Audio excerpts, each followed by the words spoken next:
வணக்கம் வேன்பெரிய யூடியூப் நண்பர்களே. நம்ம சேனலை சப்ஸ்கிரைப் பண்ணாத நண்பர்கள் சப்ஸ்கிரைப் பண்ணிக்கங்க.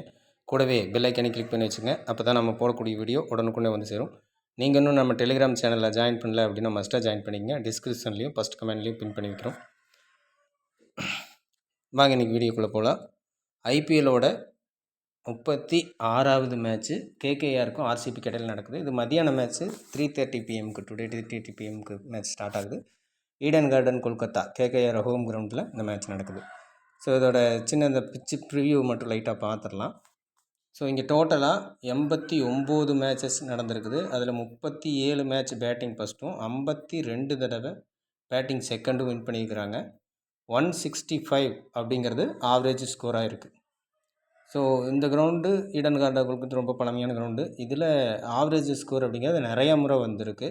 ஸோ திரும்பவும் இந்த மாதிரியான ஒரு அமைப்பில் இருக்கலாம் நம்ம. ஆனால் டே மேட்ச் அப்படிங்கிற ஒரு இது ஸ்பின்னர்ஸுக்கும் அதே நேரத்தில் கொஞ்சம் பேட்ஸ்மேனுக்கு ரன் அடிக்கிறதுக்கு வாய்ப்பும் ஏற்படுத்தி தரும். ஸோ அதனால் ஸ்பின்னை கொஞ்சம் சமாளித்து விளையாடக்கூடிய பேட்டர்ஸ் ஆஃப்டர்நூன் மேட்சை பொறுத்த வரைக்கும் கொஞ்சம் நல்லா விளையாடுறதுக்கான வாய்ப்பு இருக்கும். ஸோ அதை மட்டும் கொஞ்சம் நோட்டீஸ் பண்ணி அந்த மாதிரி பிளேயர்ஸ் டீமில் எடுத்துக்கங்க.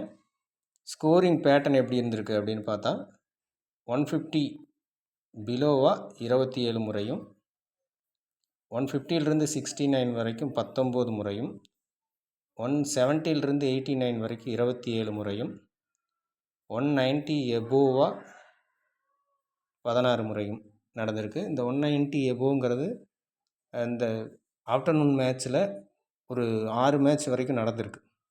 சரிங்களா? ஸோ கொஞ்சம் ஆஃப்டர்நூன் மேட்ச் அப்படிங்கிறது கொஞ்சம் பேட்டிங்கு ஃபேவர் கொடுக்கும். அப்படிங்கிற இடத்துல ஸ்கோர் பண்ணவும் சின்னதாக வாய்ப்பு இருக்குது. ஸோ அதை கொஞ்சம் பார்த்துக்கணும். அதே நேரத்தில் ஸ்பின்னர்ஸ் விக்கெட் எடுக்கிறத விஷயங்களும் இங்கே நடந்திருக்கு இந்த கிரவுண்டில் மட்டும். ஆக்சுவலாக ஆஃப்டர்நூன் மேட்ச் அப்படின்னாலே ஸ்பின்னர்ஸுக்கு கொஞ்சம் சப்போர்ட் இருக்கும். இங்கே கொஞ்சம் அதிகமாகவே இருந்திருக்கு. சரிங்களா? ஓகே, வாங்க இப்போ கிரெடிட் பேஸ்லேயும் பர்சன்டேஜ் அமைப்புலையும் பார்த்துடலாம். இப்போ லாஸ்ட் மேட்ச் பார்த்தா நம்ம 5க்கு 3 பிளேயர்ஸ் வரைக்கும் ஃபிட் பண்ணலாம் அப்படின்னு சொல்லியிருந்தோம்.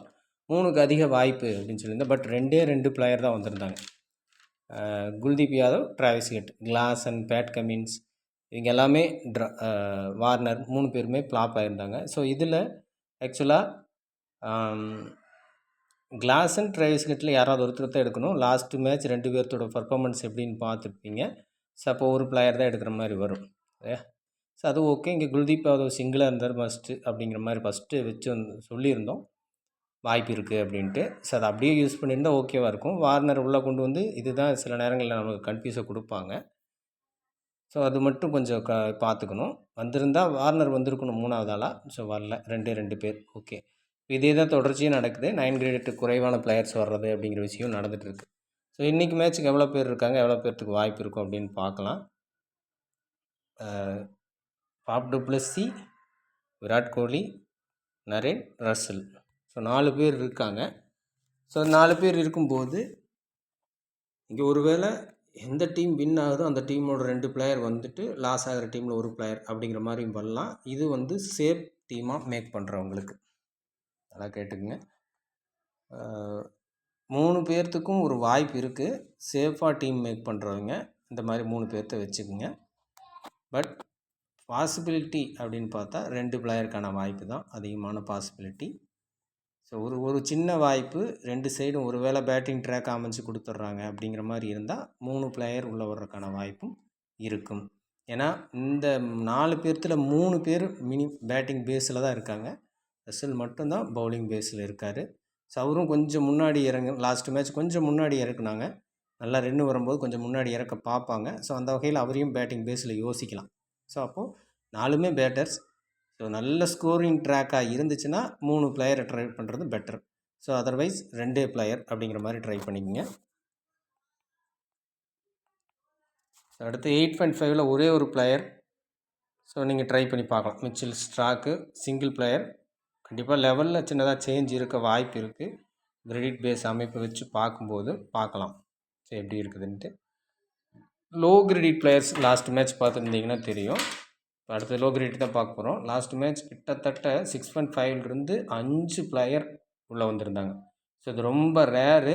ஸோ இன்றைக்கி மேபி ஏதாவது ஒரு பிளேயரோடு அப்படியே நிற்கலாம், ஒரு வாய்ப்பு இருக்குது. ஸோ அங்கே இருக்கிற பிளேயர்ஸ் எல்லாமே நம்ம பார்த்துக்கலாம். 6.5 பிலோவில் R Singh,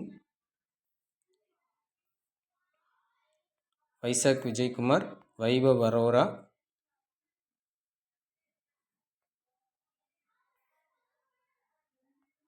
Mahipal Lomror, S Sajan. Okay, 5 player இருக்காங்க. ஏதாவது ஒரு பிளேயர் 2 பிளேயர் வர்றதே கொஞ்சம் இன்றைக்கி மேட்ச்சுக்கு டஃப் திங் தான்.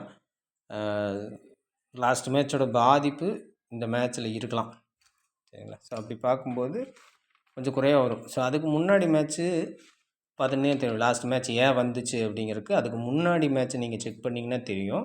அதுக்கு முன்னாடி மேட்ச் அது லக்னோ சிஎஸ்கேல கிட்டத்தட்ட 6.5ல் 3 பேர், அதுக்கு முன்னாடி 7ல் கிட்டத்தட்ட 4 பேர் அப்படி இருந்தாங்க. அதில் எல்லாம் சேர்த்து ஒரே ஒரு பிளேயர் எம்கான் மட்டும்தான் வந்திருந்தார். ஸோ இந்த பாதிப்பு அடுத்த மேட்ச் அப்படியே பிரதிபலிக்குது, ஓகேங்களா? ஸோ அதனால் இந்த மேட்ச்சு இதிலிருந்து ஒரு பிளேயர் அப்படிங்கிற மாதிரி மட்டும் வர்றதுக்கு வாய்ப்பு இருக்கும், ஒரு வாய்ப்பு. ஆனால் இன்னொரு விஷயம் நல்லா நோட் பண்ணணும். அதுவே 7 கிரெடிட்டை நீங்கள் சேர்த்து எடுத்து பார்க்குறீங்க அப்படின்னா அங்கே தான் நிறைய பிளேயர்ஸ் இருப்பாங்க. கிட்டத்தட்ட 7 பிளேயர்ஸ் 7 கிரெடிட்டில் இருப்பாங்க. ஸோ லோ கிரெடிட் பிளேயர் மேட்சஸாக இருக்க ஒரு வாய்ப்பு இருக்குது. பட் அது 7 கிரெடிட்லேருந்து பிளேயர்ஸ் அதிகமாக வரலாம், அந்த மாதிரி ஒரு அமைப்பும் இருக்குது. அதையும் கொஞ்சம் செக் பண்ணி பார்த்து டீம் போடுறது பெட்டர். கொஞ்சம் திங்க் பண்ணி யோசித்து எப்படி வரலாம் அப்படிங்கிற மாதிரி யோசித்து போடணும். 7 கிரெடிட்டில் கம்பல்சரி பிளேயர்ஸ் இன்றைக்கி வருவாங்க.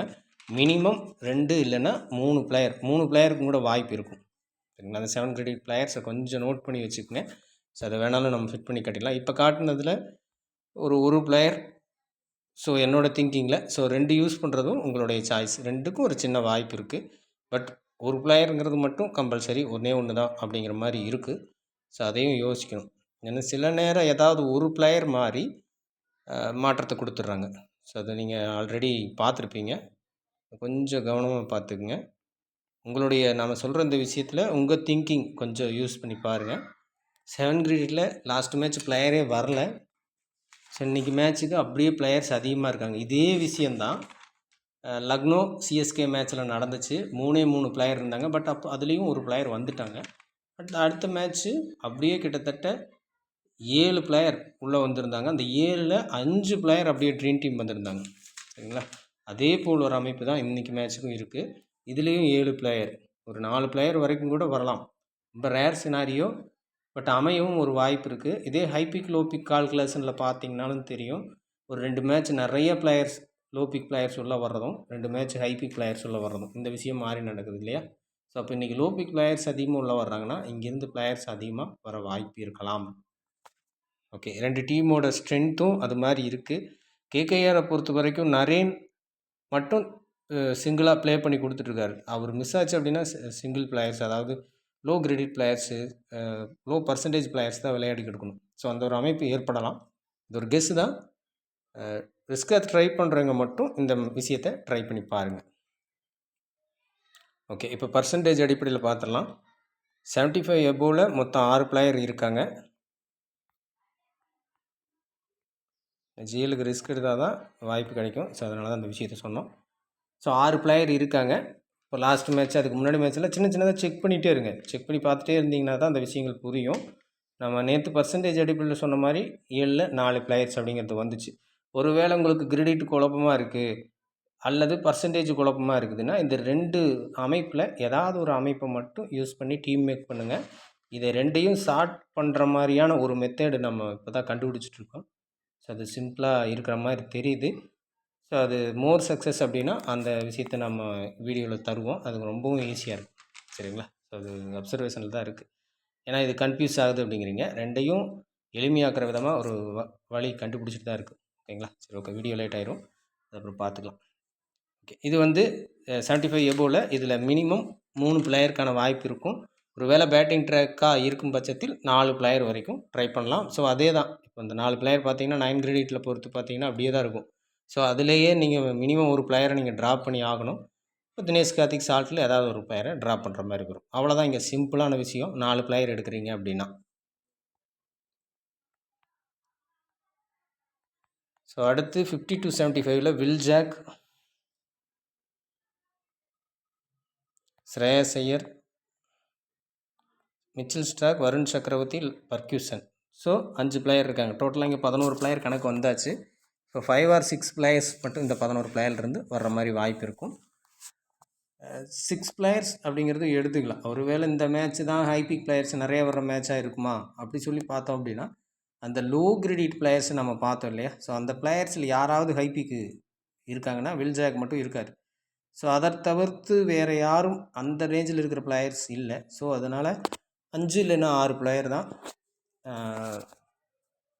இருக்க வாய்ப்பு இருக்குது. ஸோ ட்ரீம் டீம் வர வாய்ப்பு இருக்குது. மொத்தமாக 50 எபோவில். ஸோ இது கொஞ்சம் கால்குலேட் பண்ணிக்கோங்க. இதில் ஜாக்ஸ் பர்கியூசனில் ஒரு பிளேயர் வர்றதுக்கான வாய்ப்பு அதிகம். ஏதாவது ஒரு பிளேயரை நீங்கள் டீமில் பிக் பண்ணிக்கிறது பெஸ்ட்டு சாய்ஸ். ஸோ அடுத்தது 25 to 50 அப்படிங்கிற இடத்துல ரகுவன்சி, ராணா, டாப்லி. ஸோ ஒரு 3 பிளேயர் இருக்காங்க. ஏதாவது ஒரு பிளேயர் அல்லது 2 பிளேயர் அப்படிங்கிற மாதிரி வாய்ப்பு கொடுக்கலாம். ஸோ இந்த இடத்துலையும் அப்படியே நீங்கள் செக் பண்ணிடலாம். ஸோ அந்த பேஸ் அடிப்படையை நீங்கள் செக் பண்ணிங்கன்னா புரியும். கிரெடிட் பேஸ் அடிப்படையிலே இங்கே ரகுவன்சி, ராணா 2 பிளேயர் இருப்பாங்க. 2 பேரும் ஒரே கிரெடிட் தான், 7 கிரெடிட். ஸோ இங்கே கம்பல்சரி ஒரு பிளேயர் வந்தே ஆகணும், கட்டாயம். ரீஸ் டாப்லேயும் அதே கிரெடிட் தான். பட் இந்த 3 பேர் சேர்ந்து வர்றது கொஞ்சம் ரேரு. 2 பிளேயரை ஃபிட் பண்ணிக்கோங்க இந்த இடத்துல. இப்படி தான் அந்த கிரெடிட்டையும் பர்சன்டேஜையும் மெர்ஜ் பண்ணுற விதம். ஓகே, அடுத்து 0 to 25 அப்படிங்கிற இடத்துல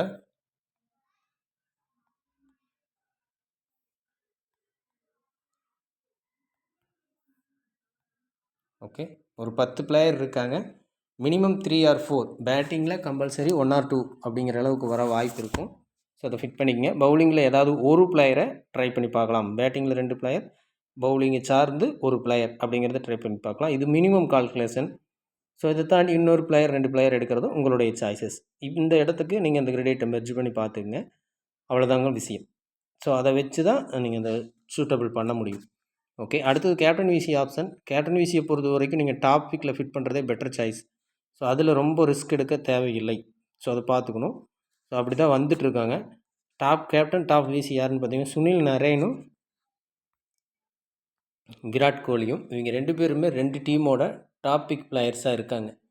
ஸோ இவங்களையும் யூஸ் பண்ணலாம். இதை தாண்டி இருக்கக்கூடிய டாப் பிளேயர்ஸ் ஒரு சில பிளேயர்ஸை நீங்கள் யூஸ் பண்ணி பார்க்கலாம். 50 எபோ, அதாவது 50 எபோன்னு கூட இல்லை, 70 எபோ பேட்டிங் பேஸில் டீம் வருது அப்படின்னா 70% மேலே இருக்கிற பிளேயர்ஸை கேப்டனாக சூஸ் பண்ணிக்கலாம். ஸோ அதுக்கு சான்ஸ் இருக்கும். ஒருவேளை பவுலிங் பேஸில் கேப்டன் தேடுறீங்கன்னா மட்டும் அங்கே பர்சன்டேஜ் பார்க்க வேணாம்.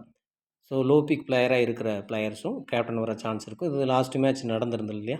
ஸோ அது போல் அமைப்பாக இருக்கும். சரிங்களா? ஸோ ட்ராக்கு எப்படி இருக்குது அப்படிங்கிறத பொறுத்து சூஸ் பண்ணிக்கோங்க. பேட்டிங் தான் போகுது அப்படின்னா 70% மேலே எவ்வளோ பேட்டர் இருக்காங்கன்னு செக் பண்ணி அதுக்குள்ளே கேப்டன் வர்ற மாதிரி வாய்ப்பு இருக்கும். இதுவே பவுலிங் பேஸ்லைனா லோ பிக்கையும் சேர்த்து நீங்கள் கேப்டனாக எடுத்துக்கலாம்.